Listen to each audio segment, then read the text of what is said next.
রাতে কক্সবাজারের পরিবেশটা জাস্ট ওয়াও। আর আমার কাছে মনে হয়েছে কক্সবাজারের সৌন্দর্যটা সবথেকে বেশি ফুটে ওঠে সেটা হচ্ছে রাতের বেলায়। মানে চারিদিকে অন্ধকার আর ওইখানে আলোকসজ্জা। যাই হোক, তো এই জায়গাটাতে আপনাদের ভাবির সঙ্গে আমার একটা রাগারাগি হয় একটা ছোট্ট একটা বিষয় নিয়ে। অনেক তর্কাতর্কি হয়, কিন্তু তারপরে সে কিন্তু মনের ভিতরে কষ্ট রাখতে পারেনি, কারণ পরিবেশটা এতটাই ভালো। সমুদ্রের দিকে যখন তাকানো হয় মানে মন ভরে যায়। তো আপনারা হয়তো বা অনেকেই কক্সবাজার যাননি, তো যারা যারা যাননি সময় পাইলেই ঘুরে আসবেন। আপনারা যখনই সময় পাবেন তখনই কক্সবাজার চলে যাবেন, ওখানে গিয়ে 1 দিন বা 2 দিন স্টে করবেন।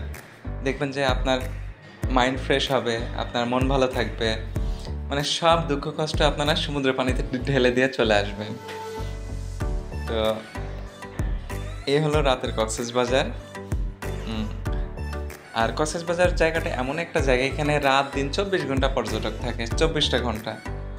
আর রাতের বেলায় আপনার রাত 2টা 3টা 4টা, অনেকে আছে রাত 2টার দিকেও কক্সবাজারের সমুদ্র পাড়ে যেয়ে বসে থাকে, রাত 3টার সময় সমুদ্র পাড়ে যেয়ে বসে থাকে। আমাদেরও ইচ্ছা ছিল 3টা 4টার দিকে গিয়ে সমুদ্রের এই ভিউটা নিব, কিন্তু আসলে যেতে পারিনি, কারণ আমরা এখান থেকে হোটেলে আসতে আসতে মোটামুটি আপনার 12টা বেজে যায়, বা 12টা না, 1টা বা 1:30টা।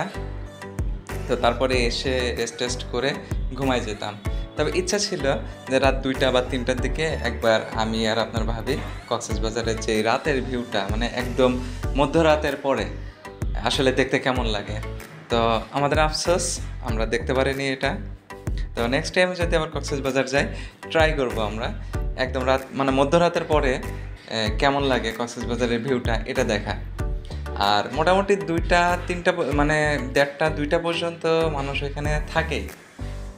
মানে এমন একটা অবস্থা যে আমরা যে বিচের পাশে যেই সিটগুলো থাকে এখানে যে বসবো এটারই কোনো ওয়ে নাই, মানে শুধু মানুষ আর মানুষ, অপেক্ষায় থাকা লাগে যে কখন একটা মানুষ উঠবে, তারপরে আমরা দুজনে গিয়ে ওখানে বসবো। আর রাতে যে সমুদ্রের যে একটা গর্জন, মানে মনটাই ভরে যায়। তো আপনাদের ভাবির আবার এই জায়গাটা এতটাই ফেভারিট হয়েছে, মানে এতটাই পছন্দ হয়েছে, মানে ওকে যদি বলি যে চলো বান্দরবনে যাই, চলো সাজেক যাই, না, ওর একটাই টার্গেট, চলো কক্সবাজার যাই। অলরেডি কিন্তু আমরা এই 2025 সালে 2-2বার ট্যুর দিয়ে ফেলছি কক্সবাজার, আবারও নেক্সট প্ল্যান করতেছি।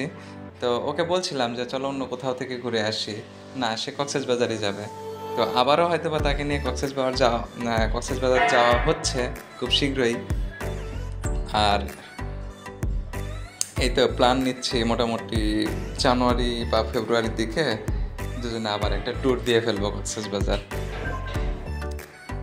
হ্যাঁ, কুয়াকাটাতে যেতে চাচ্ছিলাম, কারণ আমার লঞ্চ জার্নিটা করা হয়নি, ও আবার লঞ্চ জার্নিটা করছে। তো এটার অনুভূতি কি আমি এখন পর্যন্ত পাইনি।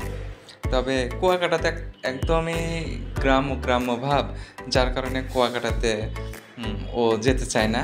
আর কক্সবাজারে গেলে মানে একটা শহর, অনেকটা ভিন্ন একটা পরিবেশ, যেটা ওরও ভালো লাগছে আর আমারও ভালো লাগছে, যার কারণে আমাদের কক্সবাজার যাওয়া।